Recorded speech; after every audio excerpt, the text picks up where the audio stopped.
They shoot the shit. They shoot the shit. Shoot, shoot, shoot, shit, shit, shit. Shooting the shit with Chippa. Welcome back, everybody, to Shooting the Shit with Chippa. It's a very, very hot 4th of July weekend. It is. Yes. And my guest tonight's coming to me from Michigan, and it's apparently just as brutal there as it is here in Lynn, Massachusetts. Oh, definitely. At least but, in my neck of the woods. I can't speak for anyone else. But my guest, you probably saw recent to this episode releasing, maybe I'd say a few weeks back by the time this gets out there, but I had done some audio recording as a co-host on a Let's Play by a guy that goes by Golden Tails Geek on his Let's Plays on YouTube, and goes by Kevin CV We Are Groot on the no, I'm not Talkbuster podcast. That's my show. On Twitter. Yeah. They both begin with T's. Introduce yourself, good sir. My full name is actually Kevin C. Vey, Veighy. It's spelled longer than it sounds. I'm of Irish descent, actually, because my grandfather was an Irish immigrant. But yeah, and my handle is Golden Tails Geek. It's kind of like a amalgamation of some things. Like Golden signifies the Golden Sun series, which is one of my favorite RPG series. So good. And then Namco's Tales of series, particularly Tales of Symphonia and Tales of Fantasia. Those are my two favorites in the series. And coincidentally, they actually take place in the same world, just millennia apart in terms of timeline. At least that's what the developers have said. Even though Tales of Fantasia came out first, apparently. Wibbly wobbly, timey wimey. I'm a big Doctor Who fan, if you couldn't tell. Wibbly wobbly, timey wimey stuff. In fact, I'm wearing one of my favorite T-shirts while we're recording this. That's a Doctor Who shirt with the puzzle pieces for autism awareness, and it says it's bigger on the inside. And it was a T-shirt given to me by one of my ex-girlfriends, and I've just kept it ever since because it's just one of my favorite shirts. That's an amazing And the reason T-shirt. it's autism awearness is because. Well, A, I have Asperger's, which is on the autism spectrum. I was diagnosed in 3rd grade. And B, I'm really a firm believer in people, knowing about autism and respecting people with autism and treating them with, dignity and respect and all that. And in fact, and I'm also one of those people who, whenever an anti-vaxxer is like, vaccines cause autism, I'm like, that really offends me to my core. Same here. I mean, hell, I have a nephew who's 4, and he got vaccinated, and he's okay. And also, if he turns out to be on the spectrum too, that's fine. Why does it matter so much that, that a kid is born that has a different brain, a different brain, I mean, it beats having how am I going to word this? A potentially debilitating disease or potentially even fatal disease, like polio or something. I mean, come on, guys. Right, exactly. It just pisses me off. Especially since it's not just, the vaccines are not just protecting it's not just protecting you and your kid. It's protecting the people they interact with. Exactly. Exactly. I mean, we've had all these like measles outbreaks and stuff, all because of these anti-vax people, and I'm just like, if any of these people die, it's on these people, on these anti-vaxxers' hands. It's all on them, really. I try not to be that cold about it, but at the same time, it's just like, seriously, people. There was a tweet I retweeted a while back where we should stop calling them anti-vaxxers. We should start calling them plague enthusiasts. And I retweeted that. And then, funny enough, when I checked my Facebook a few days after that, my older brother one of my older brothers found the tweet and apparently decided to share it on his Facebook profile, saying this, very much this, and So I was like. I'm like, okay, then glad we're of like minds on this.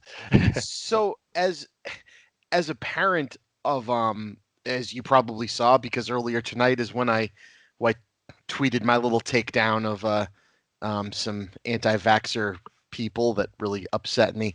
My daughter has an autism spectrum diagnosis, and until you had mentioned the Asperger's thing when we were just talking right now, it's not something I knew about you. So I want to say, number one, I'm incredibly proud that you're, that you have such a good positive outlook on it, because not Well, the world. Go frankly, ahead. it took it time. I hate to cut you off there. No, It that's took okay. time to really cultivate that positive attitude because honestly, when I was a kid, I used to just be hounded and harassed. It was awful. Of And course, I people mean, are and even terrible. when I was a kid, and even not long after I got diagnosed, like I said, I got diagnosed in third grade. Um, not long after I got diagnosed with it, I also ended up getting glasses. So it was like it was like a twofold thing of people making fun of me for, and thankfully that doesn't happen. The glasses thing, I mean, it wasn't until like probably high school when people stopped making fun of me, really. Oh And it my. certainly and it certainly helped because and thank God that happened because and I like to think on some level the reason it stopped when I was in high school, when that's probably like the brunt of bullying, if a lot of 80s movies are any indication, uh, is because I was in the marching band for all 4 years, and I ended up getting a letter jacket. And my school colors were green and white, so my letter jacket was green. So I basically joined what I coined the Brotherhood of Green Jackets. So that's probably what made people back off of me because I suddenly had status because I had a letter jacket. Yep. What did you play? I was a clarinetist. I Nice. played That's awesome. clarinetist in band class all these years. Although I had been playing clarinet for years beforehand, I started in fifth grade, and honestly, I haven't really touched it since I graduated, which is like many years ago. Although I do sing in my church's choir on occasion, so at least I'm doing something musical on occasion to keep me out of trouble. Well, that's awesome. Yeah, yeah, yeah. So I was going to say, this is the first. Hmm. I mean, I like to think that, we're all on this spectrum somewhere, and the more and more and Oh more they yeah, learn, the more they learn of it, it's just, not everybody's brain works the exact same way, and we need to accept that and yeah. be there for each other. Yeah, I think I saw your brother Bob tweet that about a little bit to some extent, actually. I think it was last year or something like that, and that really made me feel happy that I'm a fan of his. Because that's another thing, is that I've been a fan of Chris's brother Bob since he started the Game Overthinker. When one of my friends linked me to one of his videos, I think it was his very first Game Overthinker video, saying, "Hey, check out this guy. He seems to have an interesting take on video games." And I'm like, "Okay, sure." So I watched it, and I'm like, "Wow, this guy's good." Yeah, he's a character. I love my Oh yeah, brother. I really admire him, honestly. He's such he's not afraid to really go for broke on, like, not just politically but just in general, just like, even if he comes across really harsh, it's almost like George Carlin, Yes, he those ideas, he may be harsh but he's well meaning, exactly. And he's learned through, similar to what he did not have an easy time of it in Hmm. school. Yeah, And yeah. he learned strangely in high school. I remember him coming home and telling me about this, that as even the bullies started to get more intelligent, or at least be able to comprehend intelligence, he said that he was able to win people over with that type of approach, with that, kind of in your face, very loud, Mm, very well yeah, spoken and well thought out takedown, yeah, that then these guys would turn around and gain respect for him, because it's like, oh my god, yeah. he Well, instead of just someone that they could, push around and make fun yeah. of. I actually have a bit of a story that's comparable to that. Actually, it happened when I was in eighth grade, where there was this guy in my English class who would just give me all kinds of shit, and it just and I took it on the chin, as the Brits say, just kind of just stiff upper lip, all that, and that's technically what I did when I was made fun of. I just tried to just take it, just grin and bear it, basically, and and then and then suddenly he disappeared for a few weeks, and I was wondering why. And I found out that it turned out that his mother had passed away due to breast cancer. Oh, And yeah, and he was taking time off, basically not only to attend the funeral but to get himself together again, because it came so suddenly. I mean, she was undergoing treatment for a while, so but it's just, apparently he was under the impression that maybe she was going to make a full recovery, and it turns out things got worse. Oh, that's awful. Yeah, and fast forward a few weeks after that, he came back and he was still kind of shaken up, but he's felt like he was together enough to come back to school. And I walked up to him and he looks at me and he's still kind of teary-eyed and he's like and he gives me this look like, oh, you're gonna make fun of me now because you've made fun of me, turnabout's fair play and all that. And I just took a deep breath and I said to him, dude, I know you've given me all kinds of shit, but I heard about your mom and I really am sorry to hear about her. And if you ever need to talk, just, I'm willing to listen. And around that same time, I had lost my grandfather to throat cancer. So sorry, I'm getting a bit emotional. Oh, So, that's so I okay, kind of, man. so I kind of had a bit of an understanding of what he was going through. So, and I just figured, extend an olive branch. I figured it was the least I could do. And he was so touched by that he decided he was not going to give me shit anymore, and he even told some of his buddies to lay off.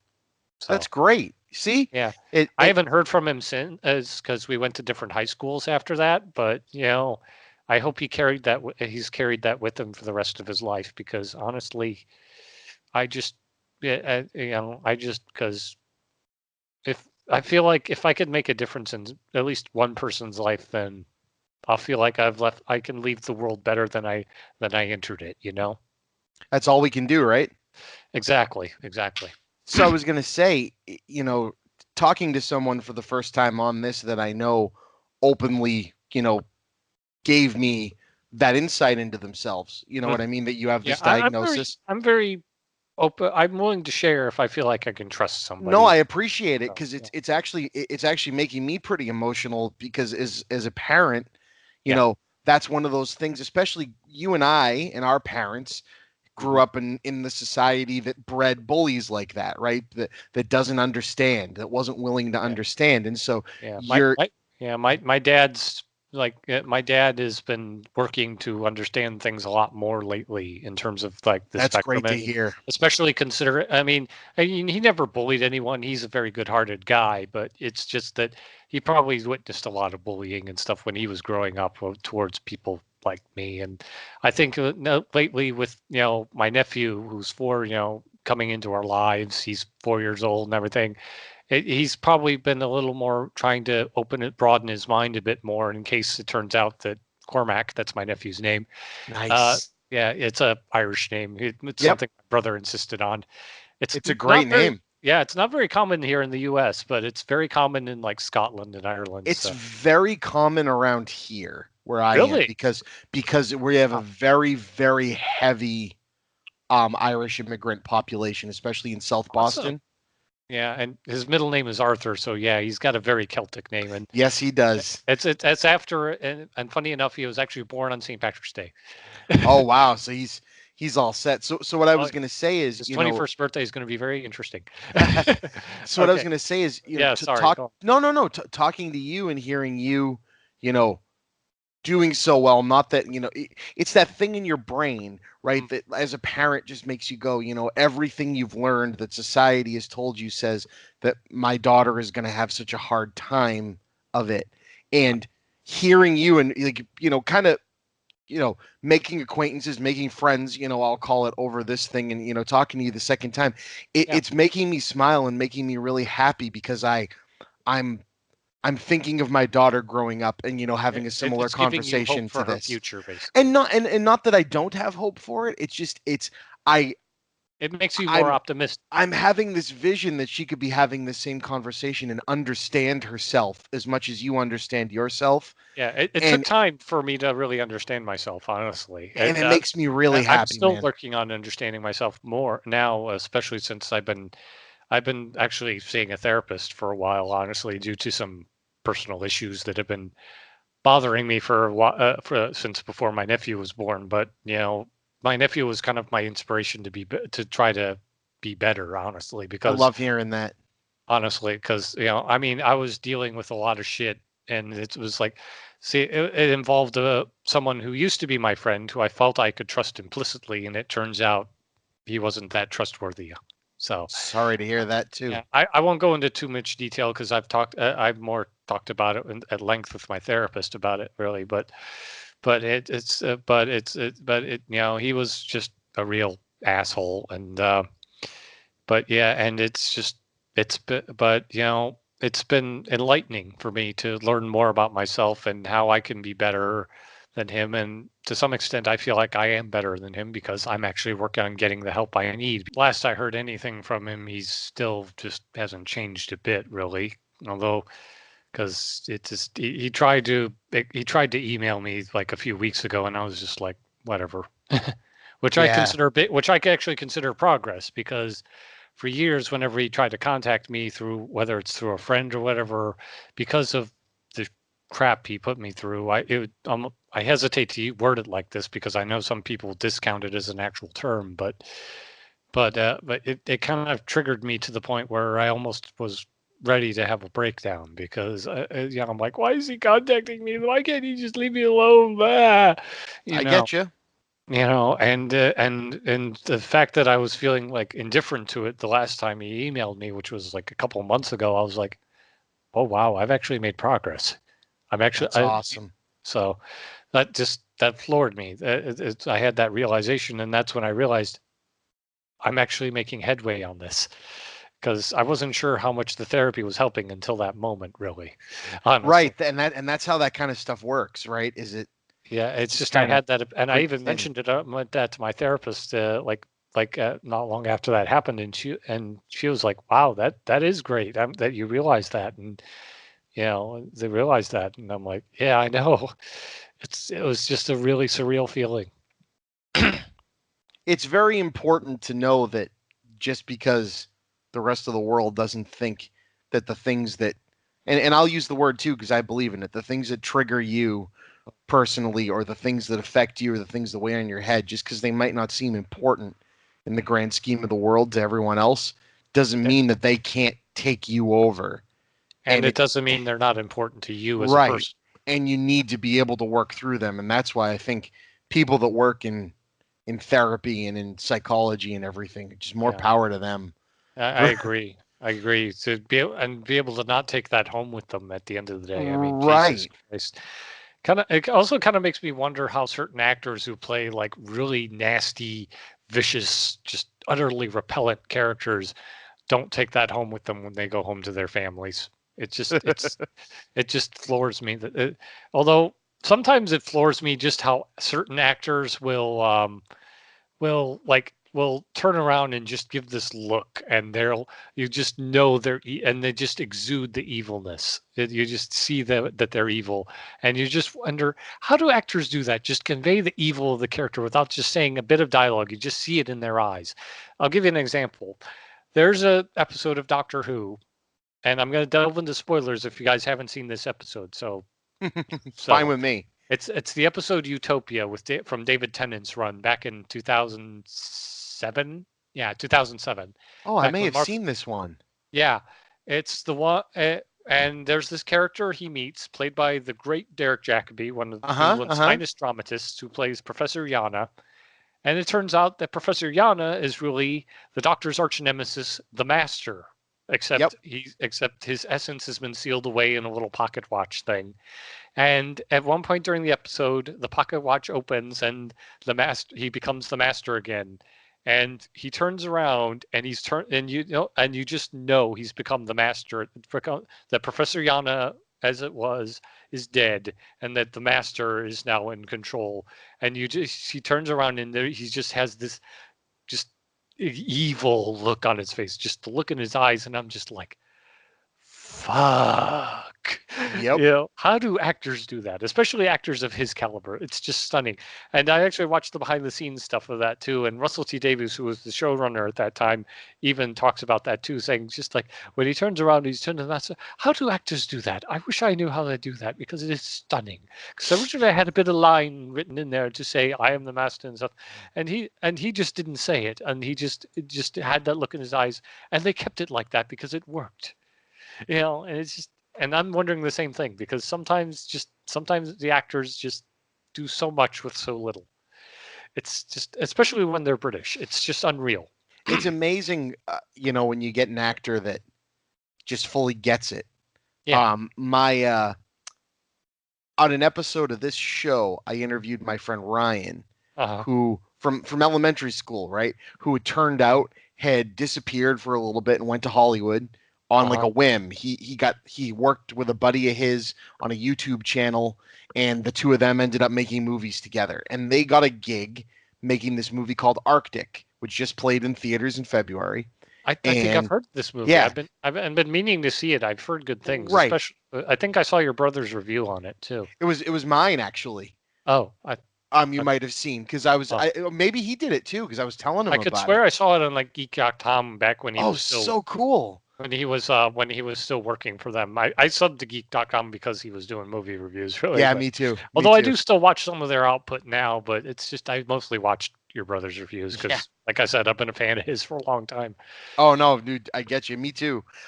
So what was crazy about talking to him is my friend Ryan wrote the script, and he said the script he had written to be very minimal dialogue, and the movie is very minimal dialogue. He said so he was always worried, when people took the movie seriously, are they going to find an actor that's going to get it? Because and so they got Mads Mikkelsen to be in the movie, and I'm a big fan of his. Yeah. I've been a fan of his since he was in Casino Royale. Oh also. yeah. In Dude, fact, one fun thing I find hilarious. It's hate to go on a tangent here, but no, that's okay. Mads Mikkelsen plays the bad guy in Doctor Strange, and Benedict Cumberbatch plays Doctor Strange, and and Mads Mikkelsen has a brother named Lars, who's also an actor, who played the big bad of Sherlock season 3, starring Benedict Cumberbatch. Yep. I found that absolutely hilarious. So that's a great tangent. So yeah, I have the whole series of Sherlock on DVD because I'm a big Sherlock fan. So yeah, it's so good. So anyway, finish your thought. That's right.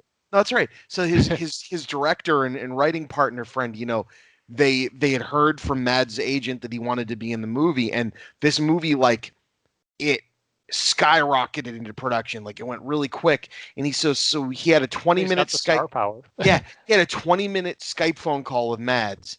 And Mads was like, yeah, we'll do the movie. He said, but as a writer, he didn't get to meet Mads till they were already on site, like the night before they were going to film with him.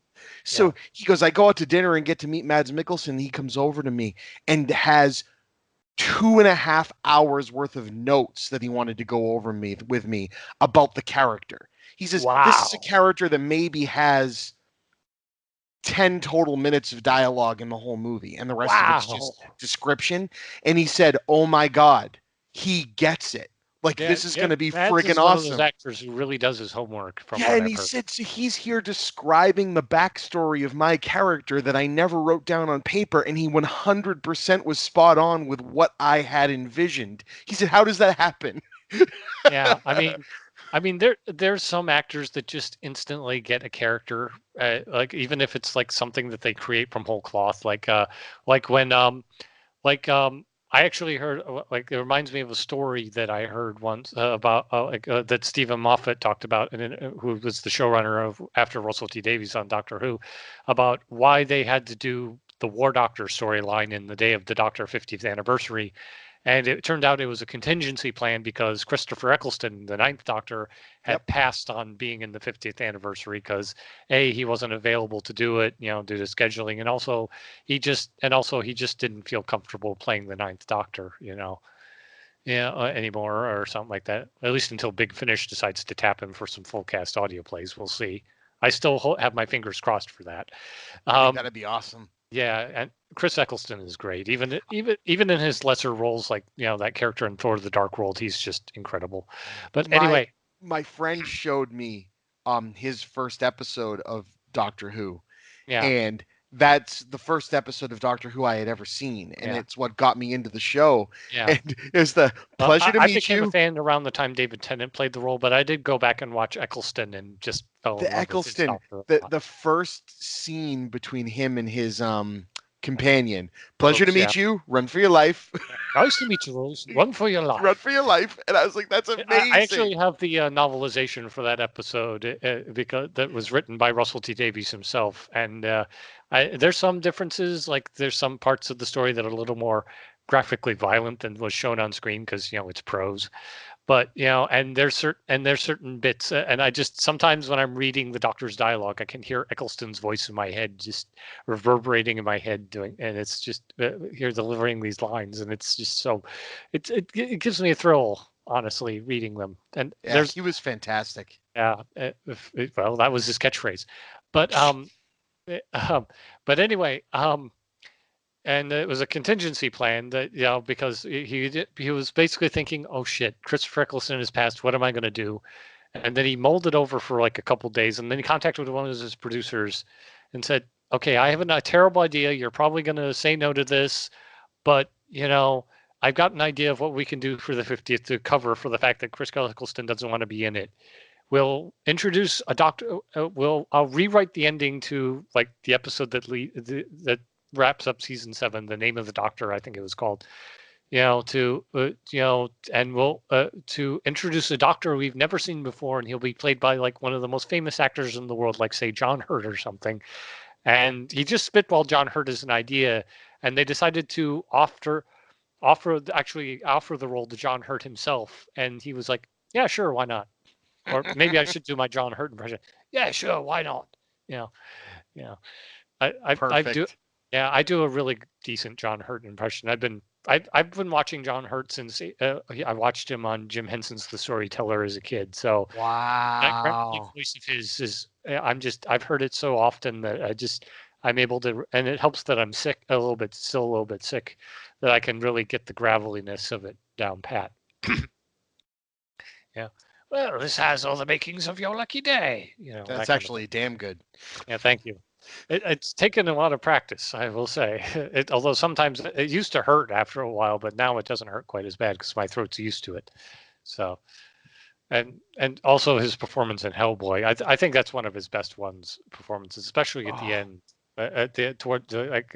his character's end. Just oh my God, I had tears in my eyes.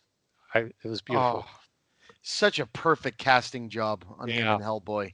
Although I heard that Ian McShane was pretty decent in the role in the new Hellboy one. Yeah, I've heard everybody in it is great, enough, I heard the movie is not. Yeah, although I did hear that he and John Hurt attended the same drama school, so that's kind of funny.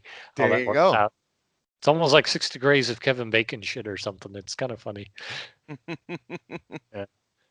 In fact, I actually heard that I actually saw another interview with Stephen Moffat like a few months ago on the Doctor Who YouTube channel where he said that they were actually they were shooting the finale episode of season 3 of Sherlock and the Day of the Doctor on the same studio, except the Baker Street set and the set for the Day of the Doctor were like across from each other on the same basically area. So it's kind of, so he had to basically go back and forth to try to towards both productions just to make sure everything was running smoothly. Jeez. So he was basically going back from working with Cumberbatch to working with John Hurt and stuff. And in fact, there was even a moment where Cumberbatch and while he was dressed in Sherlock's outfit and John Hurt and in his doctor's outfit, met in passing, and it was the first time they'd seen each other since they'd worked on Tinker Tailor Soldier Spy, and they actually gave each other a big hug. It was kind of so yeah, because they got along really well while shooting that movie apparently. So even though John Hurt's role was fairly small in that movie. So wow. Yeah. But yeah, it's I mean, it's just great to hear about actors that you really like and they get along, even and stuff.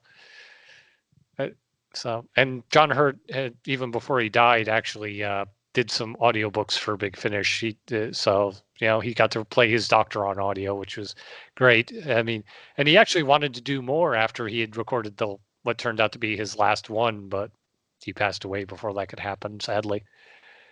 Which is a shame, because I would have loved to have heard more of the War Doctor. Yeah. God, man, he was fantastic. Yeah. Yeah, I mean, he's one of those actors where if he turns out to be in a movie, I'll watch it even if the movie is shit. And I have 2 other actors I'll go out of my way to do that with. And another is David Warner, who played the scientist guy in the second Ninja Turtles movie. At least that was my first time seeing him. And he's been in a lot of stuff since then, but still. before and since, but still. And then the other one is Christopher Lloyd. So. Yep, exactly. I was just thinking about. I've been watching this season of Stranger Things, I and haven't been able to watch it yet. Dustin comes back from a science camp, and the name of the Yeah, I camp saw that in the trailer. Camp Nowhere, but it's KNOW where, and it made me think of that terrible Christopher Lloyd movie, which I love and own on DVD, even though it's a terrible movie. Well, I own the Super Mario Brothers movie, even though now as an adult I know it's dog shit, but I still enjoy it. Absolutely. Although I do enjoy it a little bit more now that because of King Koopa having parallels with a certain person who will remain nameless. No. Yeah, you sounded like your brother there when you did that. Sorry. No, it's fine. I'm just saying. You two sound really alike. It's kind of unreal. Yeah, we But I mean, your voice is probably a little higher than his a little bit. I noticed the timbre a bit because that's how my ears are attuned. But Gotcha. but still, if I didn't know you, but I would have probably assumed I was talking to Bob if I didn't have that. So awesome. I can use that to my advantage. I need his Patreon money, and I need.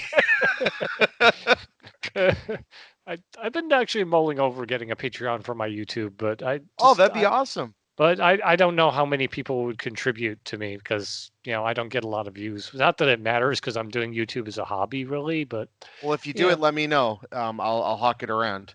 All right, that'd be awesome. Thank you, brilliant. But yeah, and it's funny you mentioned Camp Nowhere because that podcast We Hate Movies that I actually did an episode on that movie once, and I was just like.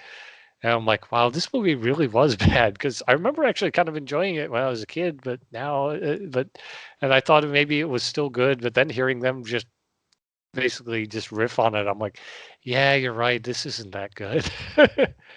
I mean, I'm sure it's still enjoyable a little bit, but still. Oh, it is. It's enjoyable for nostalgia. Yeah. I mean, hell, I'm one of the most ardent defenders of Ghostbusters 2. I mean, even if other people shit on it, I'm like, Ghostbusters 2 is great. I don't care what anyone says. Most of, as weird as it is, Ghostbusters is that and Jaws are tied for my favorite movies ever made. Yeah, Ghostbusters is like my favorite, like top. And I realized that most of my memories of Ghostbusters, even though I've seen the first one more than I've seen the second one, but I have such fond memories of the second one because that was the one I saw in real time. Mm-hmm. Like Ghostbusters was made the year I was born. I didn't see either of them until they came out on VHS. So. Yeah, Ghostbusters 2, the day it came out on VHS, my dad had it at home. He couldn't wait for me to see it. You know what I mean? And it's like, oh yeah. And I think one of the reasons I'm really an ardent defender of it is because to some extent, even though it's PG, it's a little bit darker and scarier than the first. It's a lot darker and scarier. I mean, it's still got the funny moments with like Venkman and the rest of the gang, but it's not afraid to go full on scary with it. I mean, hell, I'm almost 33. 33, and there's one scene in Ghostbusters 2 that still scares me to my core even now. Even more so now that I'm an uncle, actually. And it's the scene where the slime starts oozing out into the bathtub to get Oscar. That scene scares the ever-loving fucking shit out of me. It has never stopped scaring me. I mean, even now, I make it a tradition to watch both movies back to back as part of my Halloween tradition. And I can't help but look away at that scene. I'm like, no, get that slime away. Get that slime away from the kid. It's funny. I watched through it recently, and it succeeds. Its horror and its set pieces and its action far outdo the first movie. Yeah. But the problem that I have with it, and I still love it to death. The problem I have with it is Egon. His character, it seems like Harold Ramis just didn't want to fucking be there. And his character, and he's not in the movie a lot, but his character like had that horrible sequelitis, like actor that's just here for a paycheck, like vein to it. I just didn't. I don't get it. I actually didn't get that vibe from him, honestly. And it wasn't until I was an adult. Really, even now, I don't think it was like that with him. But maybe it's possible I'm being just blinded by rose-tinted glasses. No, that's okay. And Especially since one of the best moments in that movie for me, and it's also the one that my brothers cite as well, is one of the big laughs of the movie, is that thing in the courthouse where they're heating up the port complex, and it's do re Egon, and he has that big shit-eating smirk on his face. Yes, and I'm just like, wow, Egon actually made it funny. Zelinsky brothers. Yeah. I gave him the chair. Well, I thought it was Scoleri brothers, but Scoleri brothers. Sorry, I always mix that with I tried them for murder. Gave him the chair. You with Wayne Zelinsky from Honey, I Shrunk the Kids. Yeah, that for some reason. The Scoleri brothers. You're right. The bit with the train, the bit with the ghost train and the heads on the sticks is always fucked me up. Shivers down my back. Oh my god. I felt so bad for Ernie Hudson in that moment. Just seeing his hair just sticking up like that. I loved how he's still screaming in terror. I missed it. Yeah. Oh my god. So beautiful. So I wish I could meet him sometime, because it turns out he's actually from Michigan. He's from Benton Harbor. Oh, cool. Michigan, which is far away from where I live, but still really cool. I found that out because one year for my birthday, it was like the year I graduated high school. They actually released both movies on DVD in one box set with a collectible like production book to kind of show what kind of stuff they went through, like different permutations of the No Ghost logo and stuff like that. And they even gave a little fact files on like the different actors and everything, and it's and where they're from, and it said Benton Harbor, Michigan for Ernie Hudson's, and I was just like, oh my god, he's from Michigan. Awesome. I find it awesome whenever I find out that a celebrity I really like is from my home state. And I mean, when I found out Bruce Campbell was from Michigan, I was like, fuck yes. And he was actually from Royal Oak, which is actually not like about a half hour from where I live. So that's kind of cool. Good old Bruce Campbell. Yeah, I would love to meet him too. Me too. I've heard he's an awesome dude. I follow him on Twitter, and there was actually one time when he was actually talking. He actually made some kind of tweet about like warning kids against seeing Evil Dead or something like that. And I said, and I quoted the tweet, and I said, dude, my brother showed me Army of Darkness when I was 8, and I turned out okay. Yeah, so I don't know, and that was my first exposure to not only Bruce Campbell but Sam Raimi. So I became a big fan of Sam Raimi at a very young age. Although I didn't make the connection until I was much older with the whole Sam Raimi thing, like because of the fact that the first Spider-Man movie is just so good, and it's got Bruce Campbell in it. They both do, because they work together so much. Heck, it wasn't until I was older that I saw Darkman and really enjoyed it. And although I'd heard good things about it from some of my friends who knew I was a Sam Raimi fan, you got to see Darkman. Liam Neeson's in it. And I'm also a big Liam Neeson fan. And I'm like, and I never really saw it until like I was like probably in my early 20s. So it's funny. I had seen Darkman when I was younger, when around the time it first came out, and loved it. And was in parallel a huge Sam Raimi fan, and didn't know until I looked it up that it was a Sam Raimi movie. I was like, oh, this movie I've always loved, and I just didn't know. Everywhere, nowhere, everyone, no one, call me Darkman. I just love that bit at the end. It's just how he just grimly intones it. Yeah. And it's probably one of Danny Elfman's more underrated scores, too. It really is. I want to see Raimi come out of left field with another superhero movie sometime in his career, or maybe like since Ash versus Evil Dead was a really good success, maybe a Darkman TV show. In fact, I actually saw a pilot episode for a Darkman TV show on YouTube that looked pretty good, and they even got Larry Drake to come back as Durant and everything. It was made back in the 90s, so it didn't really go to series, unfortunately. And they did change up a few things in the backstory, like where Julie in this continuity was actually his wife and got killed in the explosion and all that. And they got this one actor, I can't remember his name, to play him, and I can't remember his name, but apparently he actually kind of nailed the character pretty well, I thought. Was it Treat Williams? Because Treat Williams played him in the sequels.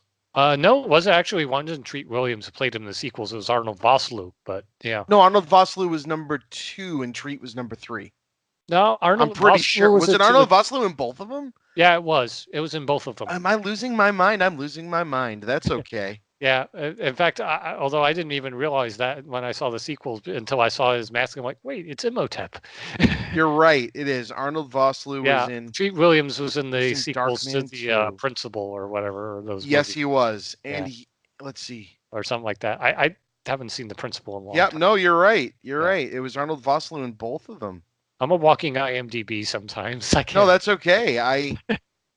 That's okay. My friends call me walking IMDb sometimes, and I'm just like, my thanks. friends do the same with me. So you got me beat, though. That's good.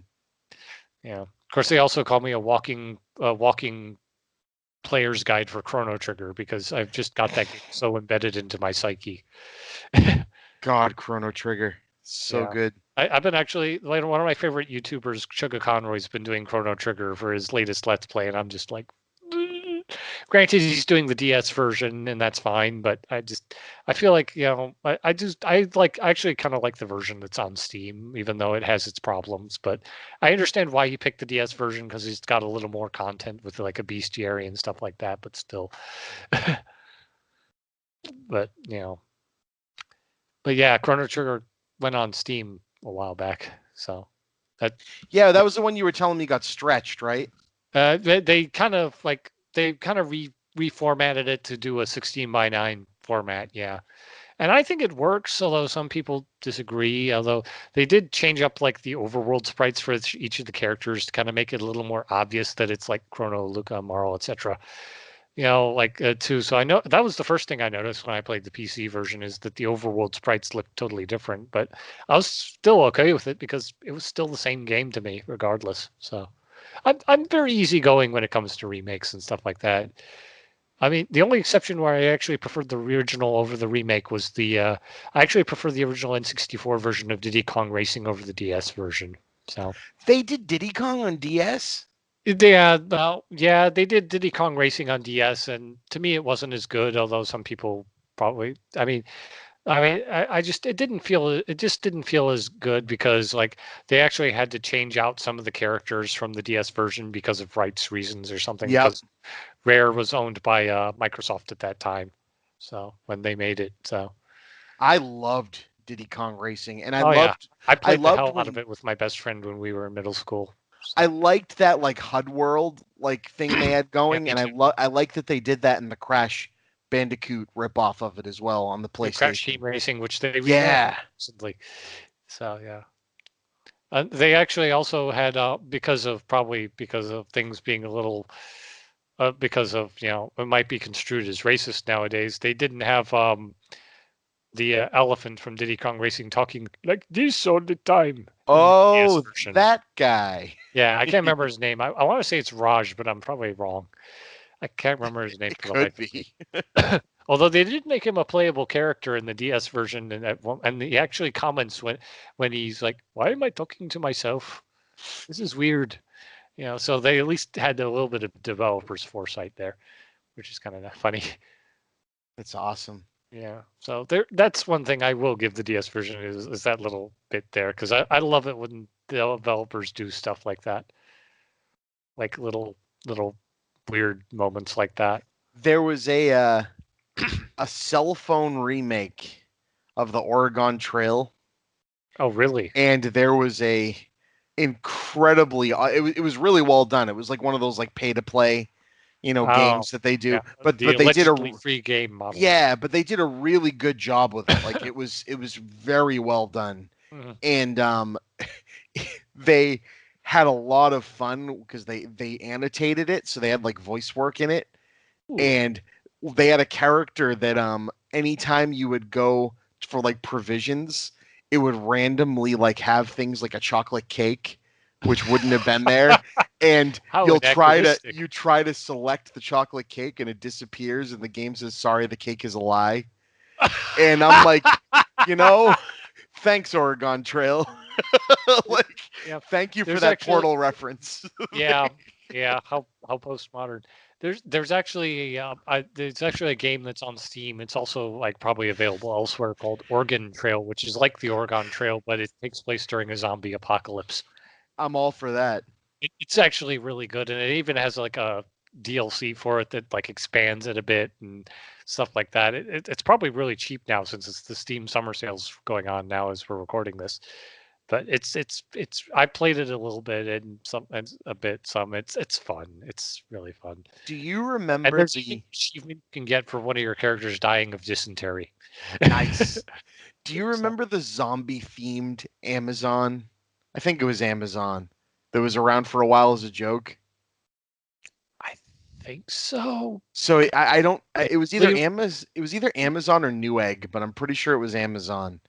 And you just had to type the URL in a little wrong, and everything, like, it looked like the normal site, but the minute you clicked on it and like added to cart, it was just like, 24 brains on sale for brains, and you try to It add kind it of to your. reminds me of some of the stuff Google does with their search shit nowadays. It was like fantastic. like around the time Avengers Endgame came out, or was it Infinity War? Well, you type in Thanos in the Google search and half the results disappear, and then Oh, it's awesome. you have to click on the Infinity Gauntlet for those things to come back.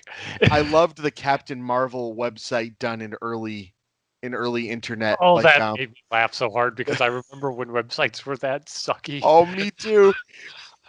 Especially the Men in Black's website. I mean, the Men in Black for the first Men in Black movie. I remember going on that site quite a bit when I was younger, and just remembering how just because our internet was dial-up, or just Yep. sometimes.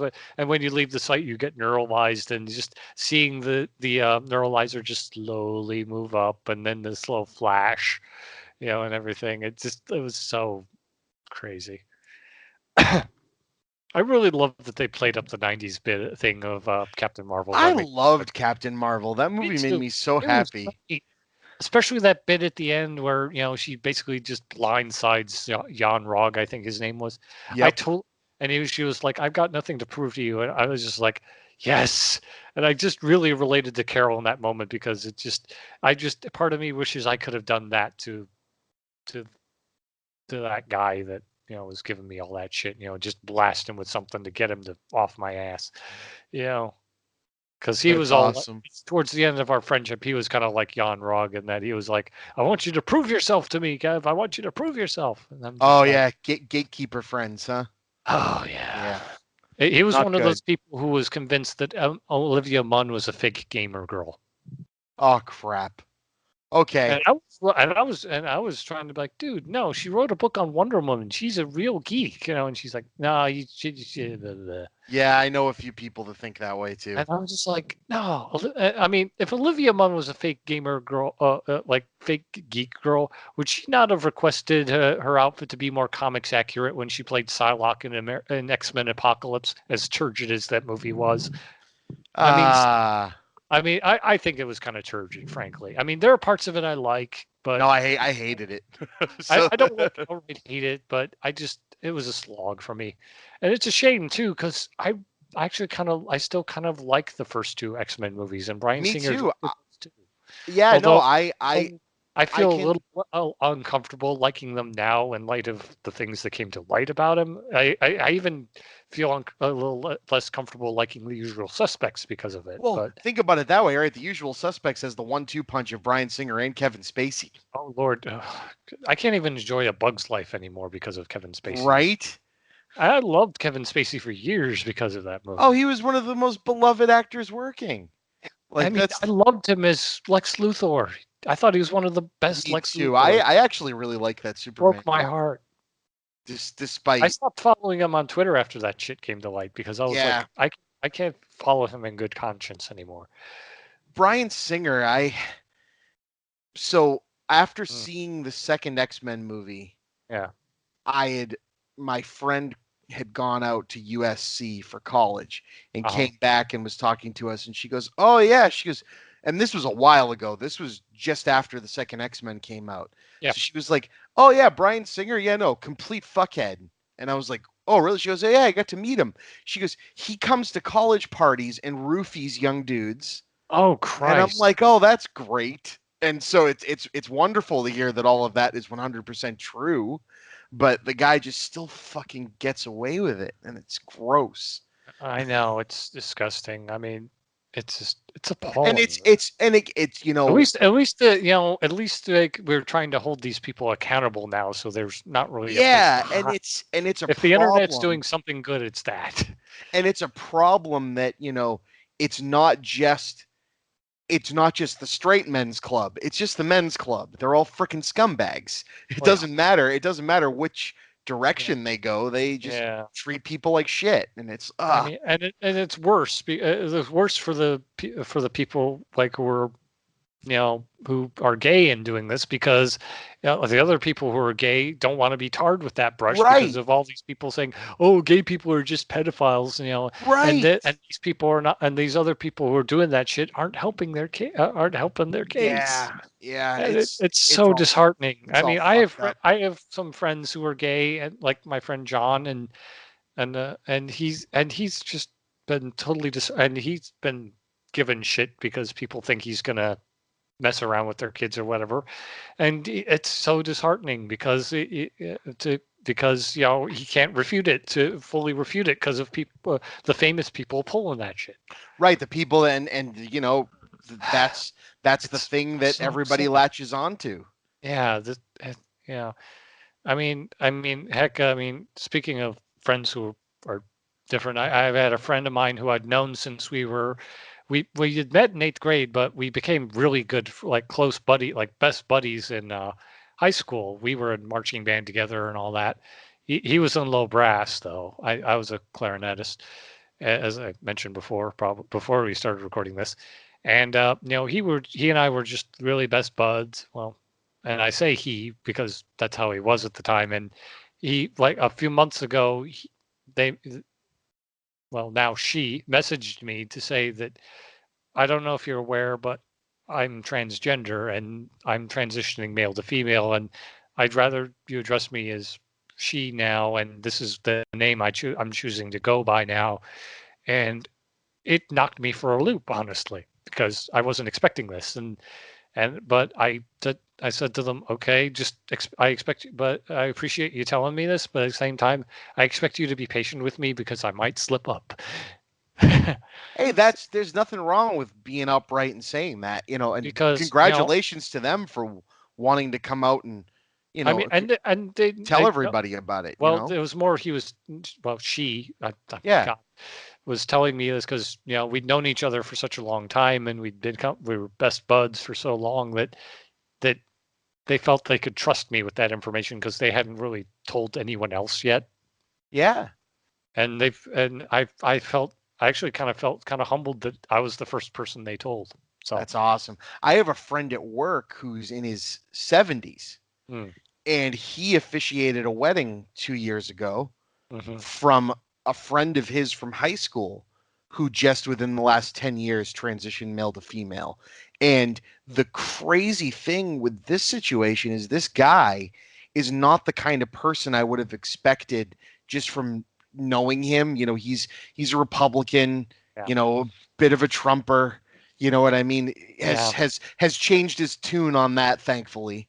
But Well, thank heavens for no, he that. really did. I couldn't believe it. But he let me know about this. And it wasn't like in a normal guy of his generation. Like, he wasn't making fun of his friend. He's like, oh no, my friend came out and said he was transitioning male Yeah, to female and was getting yeah, remarried and marrying a guy. You yeah, know, and wanted me to officiate the wedding, and I said yes. And I'm like, that's amazing. yeah. You know what I mean? Yeah, I find I just I mean, and this wasn't the first time that I was like a first person that they told or coming out. Like one of my best friends that I've known for like years, like we were like since we were kids. She she was I was one of the first person she told that when she told me that she was a lesbian, and I'm like, that's cool. And she's like, you really don't hate me? And I'm like, no, not at all. You're my friend. Why would I hate you? And she's like, well, it's just that you're Christian and all, and it's just I was expecting some kind of blowback. I'm like, dude, the people who are claim to be Christian, I'm just like, Yep. claim to be Christian, and say do that shit. They're not the real ones. Yep. I fact, know I've recently exactly what you decided mean. not. I've decided to not call them fundamentalists anymore. I have my own term for them, and it actually knocks them off balance when I use it. I call them wannabe Pharisees. Dude, I think you need to like make that In thing fact, go I even viral. used it That's in this amazing. post. In fact, I even used that phrase in a post I made on Facebook to calling out those kind of people. And one of my best friends, who's an ordained minister, actually saw that, liked my post, and he's very inclusive and forward thinking himself. And and he actually asked me if he could use that term, the wannabe Pharisees thing, in his next sermon, and I'm like, go for it. You don't have to That's give me credit, awesome. just use it. And since that, and he said it caused a bit of a stir at first during his congregation that he preaches to, but they actually but they understood the gist of what he was getting at. So Of course. and so because because like me, he was just getting really tired of seeing people using Christ's message in a subversive way in order to promote bigotry. And I'm Absolutely. still sick. I'm still I sick. yeah, no, I was in Catholic private school for 11 years. Yeah, I think Bob kind of alluded to that a bit Yeah. too, where he And talked about Catholic nuns and stuff on Twitter. yes, and I'm he's like, you okay, know, neither of us are very, religious people anymore. But he has a little bit more of an he didn't have a very good time of it. He was a little bit too different and they didn't treat him very well, which was unfortunate. But yeah, I, I believe that morally and ethically I'm the person I am because of that, regardless of yeah, my belief structure and everything else yeah. at this point. I But grew what up in a Protestant church, yeah, yeah. denominations Congregationalist, and I still go to that church actually even now. I And loved the Protestant church. My grandmother was Protestant. I think I yeah, told you this when we were talking before. And I probably, walked in there and I'm like, "Oh my God, these people seem like people. Like yeah. I want to go here." Yeah, Like yeah, it's a really nice church. I mean, a lot of the people who go there are people I've known since I was a little kid. So I practically grew up with them. So they're like almost like a bit of an extended family in no, us. it sickens me when I hear people try to use it for like a bigoted agenda Yeah, because I'll I say mean, I'll overhear people and I'll go, "You're gonna run your mouth, okay? Let me drop something on you. I've read that same book. Shall we talk about it?" You know what yeah, I mean? I don't think it says what you think it says. yeah. I don't think it means what you think it means. No, these words you keep saying. Yeah, yeah. The Princess Bride's a great movie. Oh yeah. In fact, that was one of my ex-girlfriend's favorite movies too. So we both bonded over our love of that movie. So Oh, I got to see it in an old theater a couple years I back didn't with even my see it for wife. the first time until I found a VHS copy at a garage sale when I was like 12. It's so I good. know. I've seen there was a lot of movies that are part of the culture now that that I didn't see until probably late in my life. Me It- too. I didn't get The Princess Bride till I was a teenager. I yeah. don't know why. I I didn't still have. enjoyed it though. So, Oh yeah. if anything, it kept me out of that whole. It continued to keep me out of that whole girls and cooties thing because I never really. I was one of those weird boys and what they considered weird boys at my elementary school, where I would befriend the girls and just be like, okay, what's the big deal? I don't why do girl I don't why do why I just never understood the whole girls have cooties thing. It was one of those things that just made me a bit of an outsider amongst some of the guys at my elementary school. I just never it's just like what's the big deal? They're just people. They're just girls. They're nice. And I'm hoping my nephew is growing up with that mindset too, because Yeah, it's I mean, they. he has a few friends who were girls from what I saw at his birthday party this year. So hopefully he's kind of being disabused of the whole cooties thing. Yeah, it's another way, and it's all meant in good fun, and people laugh at it, but it's just But another way. nowadays, it's just I don't know. It's just another way of making it all seem so, of keeping it separate. It's like Yeah, you don't want to like let people coexist, man. yeah. And also, I'm kind of tired of the whole boys will be boys thing, honestly, Yeah, because no, it's serious. allowed guys to get away with so much shit. And our fucking guy that we won't mention used that as an excuse for him acting like an idiot. Yeah. And I can't stand that. It's like, okay, yeah, maybe I mean, when you're young, yeah, stereotypically you you're can be right. an I mean, when you're young, yeah, you can be an idiot, but still. In fact, I actually have another thing I say regarding the whole people subverting religion to promote their bigotry and stuff, is that I will say, I can say to them, guess what? Okay, I'm not trying to tell you not to be a bigot, but you can go ahead, right, and be one. I have a problem with it, but you can go right ahead and be one. But keep God out of it because I'm sure he'd appreciate it. Yeah. So that's basically how I look at it. Go right ahead and be a bigot. Just keep God out of it. You know. Yeah, that's a human construct. You go have fun. Yeah. Yes. Exactly. Cool, man. Well, do you want to play a movie game? Uh, yeah. I think what is it that one that was that you did on Andy Rodriguez's show? Yep. I was Okay. I just wanted to make sure I could transition into it because it's about 1 a.m, so I want to. And again, I'd like to have you back on again because I really like talking to you, man. Oh, sure. I'd be more than happy to do it. Yeah, One of this these. is I'm this I'm, I'm this was having a great. blast. This is a lot more. I never know what direction these are going to go in. I felt we hit on a lot of really good, heavy Yeah. topics, and Oh that yeah. makes me I know. I happy. mean, I love talking about pretty much anything as long as we No, it just was great. I do have some limits, but if we approach a topic that I'm not comfortable with, I would be upfront about that. So Yes, and I do the same with everyone I have on. You know, it's your show. This is your episode. I don't want to make you. I don't yeah, want to make you. You know, uncomfortable. Yeah, well, because it's something. You're on. Whenever I'm on somebody's show, I want to tell people about it, right? Oh, I'm yeah. on this thing, so I don't want them to be like, oh, really? And you were talking about that? You didn't sound like you were enjoying yourself. I'd hate for it to be that. So Oh yeah, fair, let me fair. let me do a little bit of housekeeping real quick because Yep, I didn't no get to worries. do it at the beginning. Um, for everybody that's made it all this way through the show. I mean, how could you not make it all this way? We're pretty cool guys talking here, Two but wild and crazy too guys. wild and the crazy guys. I love But that skit. I just wanted to remind everybody that I am giving away a signed sweatshirt from the last Blockbuster in the world in Bend, Oregon, signed by the whole staff. Once my Nice. Patreon hits a certain amount of money, and I don't even remember how much that money is I because think I'm you not said it looking. was like probably 450 or I something think if you're my right. memory serves me So I'm correctly. going to go off My of what my my. brain remembers this shit. I don't know Yeah, why. I just, I always forget when I'm going to say stuff. I'd also like to mention that my Patreon has tiers now, and the people in the $15 tier, I like to say their name on here because I think they like that, and that's one of their benefits. So Yeah, School Mace, of Movies does that to some extent too. yes, I love those guys. Me So too. Mason, Christopher Finnick, Patricia Chipman, hi mom, and Hugh K. Campbell Jr., who's Green Wow. Goblin, and my newest patron, Mark Gaydosh, who joined at the end of June. Wow, your Um, mom is a patron. That's awesome. yeah, she, and like I keep trying to like go over to her house and like stop her, and she goes, you deserve it, and I'm like, all right, cool, all right. Aw. She That's listens to every show. wow.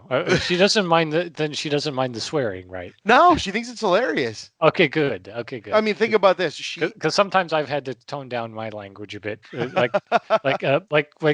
Like there's a video series I did that was a blind walkthrough of this auto run platformer called Jack and Jill DX that's on Steam. It's Yep. like a high definition port of a mobile game, and and I was just playing it totally blind, and I was cussing to the point where it was probably going to make a sailor blush because I was Nice. so frustrated with some of these levels.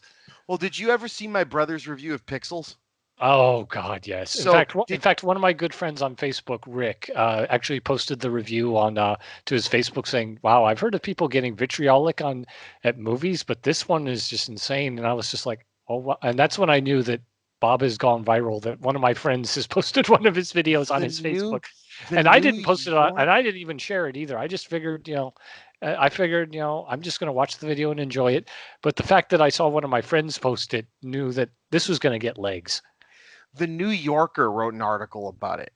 That floored me too. I was like, Okay, so my ah, mother, my mother was buying it and like giving it out to people. She was so proud, and I'm sitting here and I picked it up and I'm like, I read the one, the article was great, and two, all I could picture because I worked with some like old, like stodgy, like NPR listening folk, like going down for their morning breakfast with their wife and picking up the New Yorker and spitting out their tea, reading heaping pile of elephant jizz in the New Yorker. Oh my God. Oh my God, yeah. I was laughing so hard at Bob's review of Pixels. I had actually had to pause it at one point because I was nearly falling off my chair When because I was laughing. he wrote that in hours after seeing that movie. He had that thing done and up within hours, and I called him because I really wanted to know like if it was as bad as we were afraid it was going to be. And I called him and I go, "How is Pixels? Can't talk writing."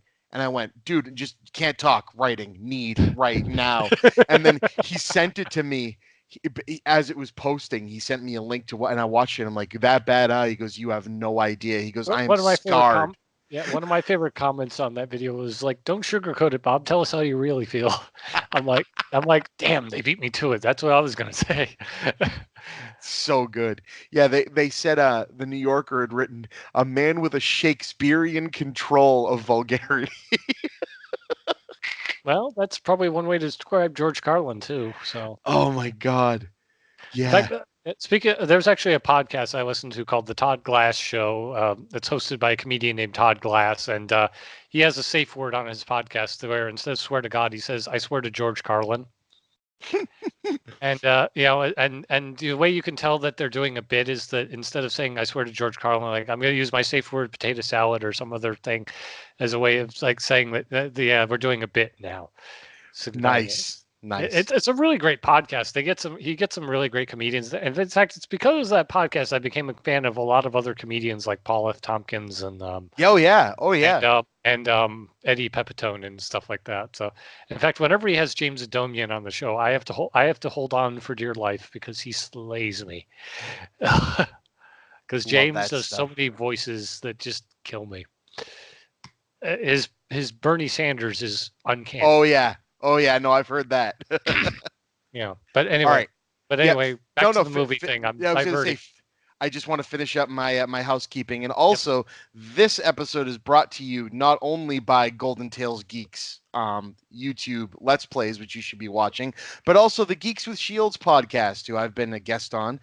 Your home for all things good and nerdy in this the darkest timeline. You should go over and check them out, particularly the Kevin Smith Smackdown, which I is have to listen to that one. I haven't listened yet. Oh, it's so good. We had so much fun, especially because those two guys had barely watched any Kevin Smith movies, whereas he's like my life. Yeah, Like my brother, my older brother, the brother of my nephew is a big Kevin Smith fan. So these two guys are watching them all now, and they watch them out of order. So they're like watching like the newer ones and not having a basis for like the in jokes. So they're like these are terrible, and I'm like, you need to.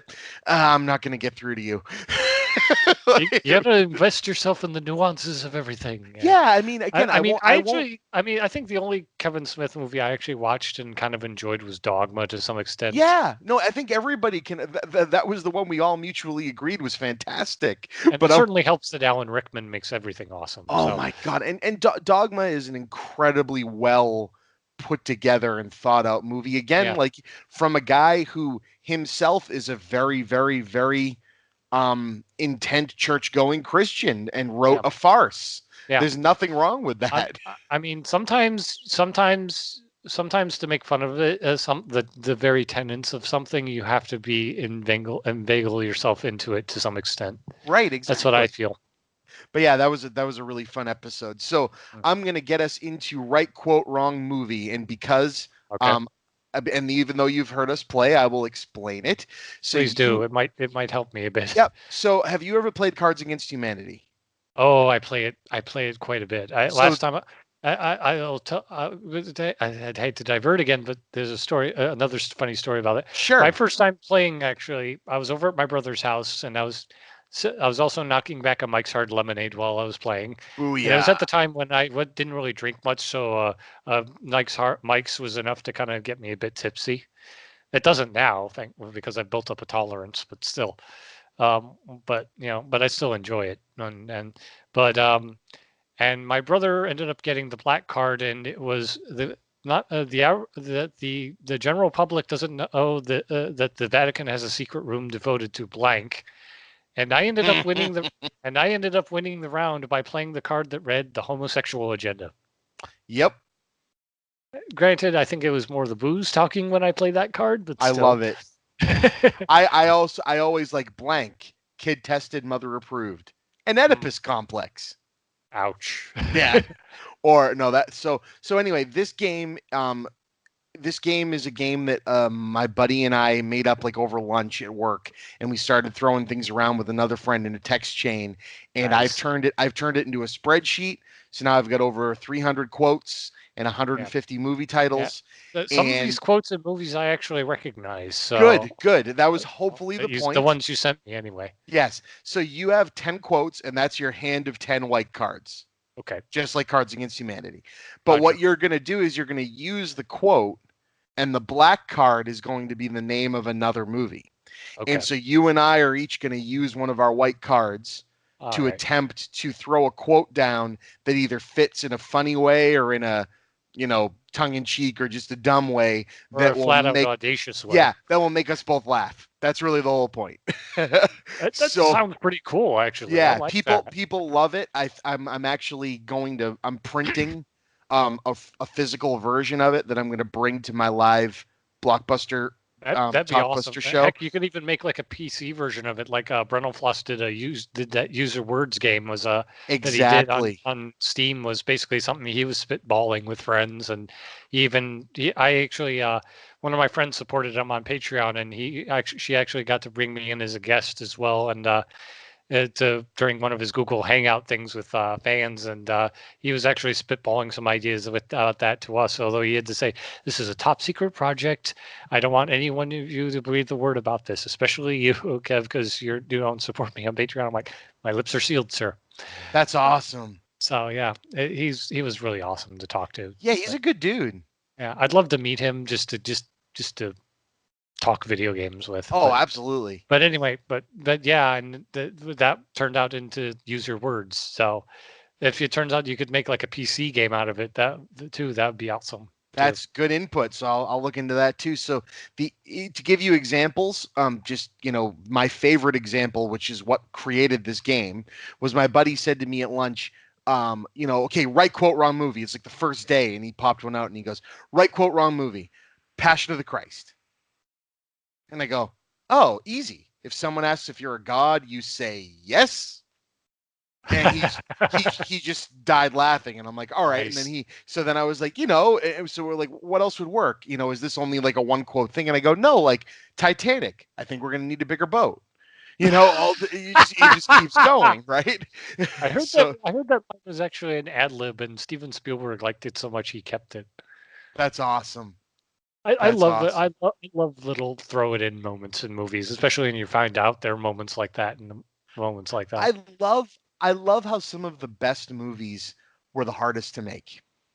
I just love like little moments that you see in the movie that are part of the finished product, but were originally not scripted. Like in Captain America: The First Avenger, after Steve emerges from the pod with all the muscles and everything, there's a moment where Haley Atwell actually grabs onto his chest for a little bit to feel one of his pecs. Apparently, Haley Atwell was so enamored with Chris Evans seeing his muscles that she actually just did that, and the director was like, "Let's keep that." Nice. Nice. The director when my mom and I went to see that movie in theaters, she was like, "Did she just grab one of his pecs?" I'm like, "Yeah, he did." The director of Jumanji and The Rocketeer there. Movie The Rocketeer. I would love that movie with a passion. That's why I was so glad when I found out he was doing Captain America, the first one, because I was like, perfect meeting of director and material. Absolutely. And it definitely paid off. I love the hell out of that movie. Yeah, I think it's aside from the Avengers, I think that's Marvel's best one in Phase 1, really. It is, and it's still, I have a big long thing I've put together to gauge the MCU movies, which is a topic for a different day. But I always tell people that they're like, "What do you mean you think Captain America: The First Avenger is the best Captain America movie?" And I said, you need to understand the words I said. Out of the 3 Captain America movies, it is the best superhero movie. That is a big difference because Captain America is probably the best one. Captain America. Well, this is the thing. I've broken them up. I feel that Captain America: The First Avenger gets the Captain America character jumping off the page of that comic into a movie. The best The out of World the War three. II period is just The perfect. best out of the three movies. But although Tommy Lee Jones does get the best lines in the movie. It's not Captain America: The Winter Soldier has the best drama. It's probably the best film out of the three. And then Civil War melds those two so perfectly. Definitely. You know? And that's why I love those three movies, because they build on each other so well. And you know? Well, also just being a part of the larger universe. Yeah. Okay, so anyway, sorry. No, that's okay. With right quote wrong movies. So I'm going to give you the chance to tell me a number between 3 and 145, and that's going to pick our first movie. So go for it. 3 and 145. Yeah. Let's go with 86. Ooh, that sounds new. Yu-Gi-Oh! The movie. Yu-Gi-Oh! The movie. Okay. You bastards, give me back my hand. See? Perfect. Okay, let's see if I can beat that. Oh, none of these are that good for it. I'm going to go with Be Afraid. Be very afraid. From The Fly. Yeah. Yours is better, though. Too, for those wondering. Yep, you get the first round. So nice. Round 2, another number, 3 to 145. And just so you know, I don't have all 300 quotes in front of me. I only have 10 as well. Yep, no worries. I figured as much. Let me see. I'll do another arbitrary number, 93. 93. The Devil's Rejects. Ooh. The best of Rob Zombie's films. I don't really watch a lot any of Rob Zombie's movies. They feel a little. I'm not usually a squeamish person, but those this one's a tough one. Yeah, but those movies were kind of for me. Do you want to try a quote for this, or do you want to pick another number? I think I can find one. I think I can find one here. Let me just look at the ones you gave me here. I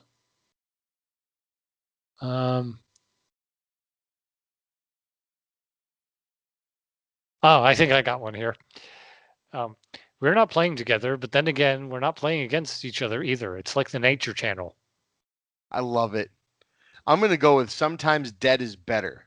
Pet Sematary. Mine was from Rounders, which I haven't seen in a long time. I still think yours is better. I have a really rough group of quotes here.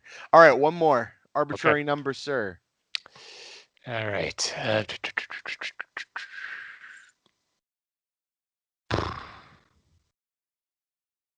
Let's go with 21. 21.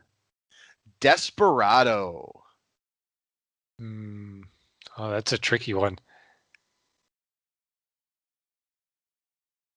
Well, this might be a bit anachronistic, but it might work for me. Sure. The aerodynamics work. He's breaking wind at 90. I'm going to go with, is it safe? Marathon Man.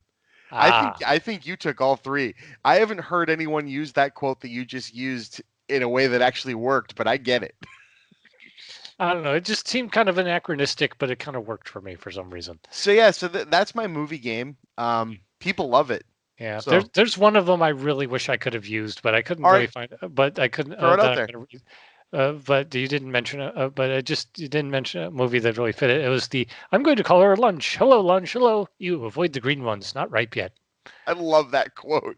I love Fish Called Wanda. Kevin Kline in that movie is just so wonderful. Oh my God. Yeah. Although everybody in that movie is. Speaking of Kevin Kline, I'm totally floored by the fact he plays a recurring role on Bob's Burgers. I'm like, how did they get him for that? Oh, Mr. Fish Odor. Yeah, I actually got into Bob's Burgers because of an ex-girlfriend of mine who's a big fan of it, and and she's and I'd be like, and it took me a couple episodes before I noticed that they changed the burger on each of the chalkboard every episode, and I was like, and every time we watched an episode together, I was just like, okay, what's the burger this time? My wife got me the Bob's Burgers cookbook, and it's all the ones There's a that have been on the. cookbook. Well, it's all the ones. It's cookbook for all the burgers that have been on the show on the board up Oh, to the point they made the book. So nice. yeah, it's wonderful. I'm gonna have to look that up now because there's some of those burgers actually sound pretty delicious. The child molester comes with candy. Oh God. God. Oh, aside from that one, I mean, I Oh, that love was candy, but so no. bad. It's just that joke in that episode. This There guy was right one over that there actually ordered had it. avocado on it that sounded really good. Yes. Then again, I'm on a big avocado kick because lately because I love it. So Well, it's because we're millennials, right? And we want to spend all of our money on avocados because they're so expensive. well, it's not that so much as just No, I just hate like that. yeah, I know. I just like it good. Like I used to I never really understood why avocados were so good until I started really getting into sushi. And there's these sushi rolls they sell at the store I work at because they actually have sushi chefs like that make it authentic in the store, like a sushi bar kind of thing. And they're rolls with avocado and eel in them, Yep, and they're really good. they are really good. Yeah, I developed a real taste for eel because of that. My mom thinks it's gross, but yeah. Avocado is a great substitute for mayonnaise in like egg salad and stuff. It works I really, really I nice. I found a nice thin bit of avocado on a hamburger is really good. Yep, yep. Yeah. And I discovered that because I went out to IHOP with my dad one time a few months ago, and they actually have on the menu where certain sandwiches you can order like for an additional 90 cents, you can order it with avocado on it. And I decided to get a patty melt with avocado on it. And, Nice. and oh my God, it was so good. I didn't need anything else on it. It was just the Yeah. avocado. I was just like I was in heaven. Although and the funny thing is, my server actually didn't remember that that was a thing, and actually had to check the menu to make sure I wasn't talking out of my ass. Nice. I love when you order something that the people have to check. Yeah. Wait a minute, what Although is he getting although at? the cheese they had on the patty melt was like Swiss or something like that, and I asked them to substitute it for cheddar because I'm not a big fan of Swiss, honestly. No, not a patty melt. Patty melt shouldn't be Swiss anyway. Yeah, I love cheddar. Cheddar is just my go-to cheese for burger, especially on and also on a hot dog too. Yeah. Especially if it's smoked cheddar. The smoked cheddar really complements a hot dog really well in my mind. Yeah, no, it does. I used to be a culinary student, so it's just I've learned to be really overly analytical on food. No, that's awesome. But not to cut things short, but Yeah, sorry. it's no, it's 1:15 in the morning for Oh me, yeah, and I probably the same really here. I really appreciate you being on. And My do pleasure. you? My pleasure. I'm going to give you a chance to plug your stuff and anything else you want real quick, and then we'll wrap this Well, thing up. youtube.com/GoldenTailsGeek. When I'm doing Let's Plays, I typically put them up on Monday, Wednesday, and Friday. That's just my upload thing. And I also do a first impression series called For Playing Video Games for the First Time. It's pretty much what it says on the tin, where I just basically play like at least 20 minutes or so of a video game I've never played before, or usually a remake of a game that I have played before but not played the remake. A little bit of exact words there. First time doesn't necessarily mean it's my first time playing the game. It's I'm kind of abusing that a little bit. No, But I still think that's awesome. yeah, and I put those up on Saturdays, and I try to put up updates in advance, whether or not I'll be able to put one up or not. If well, it depends on whether or not I'm in town or whatever. So I haven't quite gotten a handle on scheduling uploads yet. I really need to get into that. So in case I do like big batch recordings or stuff, and I decide to go out of town, and I still want to put stuff up, but I haven't quite figured that out yet. So, and I've been Let's Playing for a few years, and it's been fun. So Yeah, I had a blast recording with yeah, you, and I'd love to yeah. do that I, again. I, I So also have a series. I haven't put up a new video of it yet, and it's pretty much what it says on the tin, where I call it video game boss fights, where basically it's kind of like I do record myself doing a boss fight from a video game that usually is a game that I think is a little too extensive for me to do a full-on Let's Play of. And I'll also have my webcam in the corner because my recording software has an option where you can actually have face cam as well. So, and it's basically my reaction. So you see me reacting as I'm facing off against the boss too. nice. I like that. Yeah, and most of the videos in that series are from Tales of Symphonia because I have the game on Steam and I love that game a lot. And some of the bosses I just really want to do videos of. So Cool, man. Well, it's I usually put those up on like Tuesdays or Thursdays though, when I record them, and I haven't recorded one in a while because I just haven't really had the motivation to do those lately. gotcha. Yeah. Well, So, it's yeah. been an absolute blast having you on, and I'd like to have you on Hopefully I can again. come back again. Maybe we can do another more of Right Quote Wrong Movie. It's a lot of fun. No, of course, and I'd like to, if you think up another Let's Play you need another co-commentator for, I'd love to do it because that was a lot of fun. Yeah, well, that was more a Redux edition in that case, Yep. but I've got another kind of Redux thing of another one of my early Let's Plays in the pipeline, but I think I have someone else in mind that I'm going to co-commentate with. Oh, no worries. But I've got other games that I have planned out in my head that I want to do, and if there's like some point in the game that I want to record and I want you to be a part of, and you want to just shoot the breeze while we're playing it, I'm playing the level, then I'll drop you a line either on Discord or Twitter or what have you. Sounds good, man. Well, I'm gonna let you go. Really appreciate it, and thank you and everybody for shooting the shit with Chippa. Have a good night. Be awesome to one another, folks.